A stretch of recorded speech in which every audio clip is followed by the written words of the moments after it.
How to install the Safetots self-closing gate. We're going to be using a standard gate for this demonstration, but the procedure is exactly the same for the standard, the narrow and the extra narrow.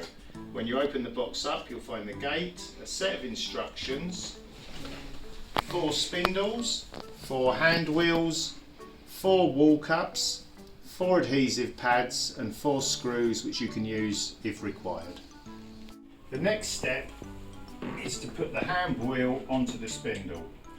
The important part of this stage is to make sure that the 3 plastic edges are on the outside of the hand wheel, not facing inside. We just roll them all the way in. We do that 4 times. When we have the 4 spindles, these simply slot into the 4 corners, into the 4 bungs on the edge of the gate. Next you take the 4 wall cups and you just place them temporarily on the edges of the spindles. So we're going to place the gate in position. It is advisable at this stage to use a spirit level to check that it's vertical. We're using a frame so we know ours is vertical. And then we mark the position where we're going to fix the wall cups. And we do this on all 4 wall cups. To fix the wall cups you can use either the double-sided adhesive pads or you can use the screws. When fixing using the pads you peel off one side of the backing and stick the wall cup on there, and then you'll remove the other side of the backing and you'll push it firmly into position. It's advisable to hold each one in position for approximately a minute, as this helps the bonds activate and fixes the wall cup more securely. If for any reason you find any movement in the wall cup, you should use the screws provided. Once the 4 wall cups are securely positioned against the wall, we can now put the gate into position. At the moment we wound the hand wheels all the way in. Now what we'll do is we'll just push the hand wheels into the wall cups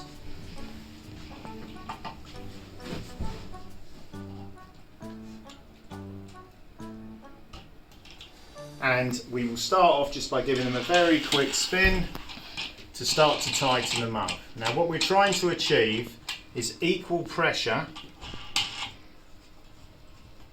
on the spindles so that both spindles look approximately the same distance from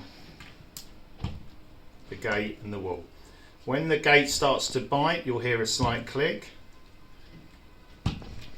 which means we're now getting the gate firmed and in position.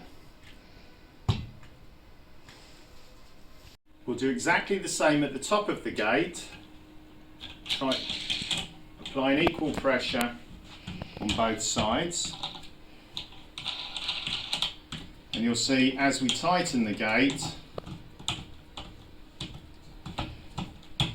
that the gap in the gate will start to close. To make it easier for yourself you can give that a little squeeze, just makes tightening it up a little bit easy. We are aiming to get to a position where there is 1 to 1.5mm gap at the top of the gate. So if I keep closing the gate, you'll see that the gap is closing,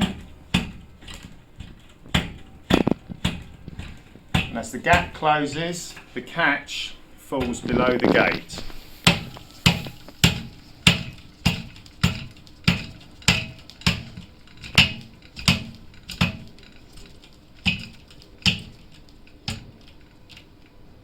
Now you'll see that the gap here is approximately 1mm. The gate is effectively fitted now. The last stage is to cut the cable tie and your gate will be working and secured in position.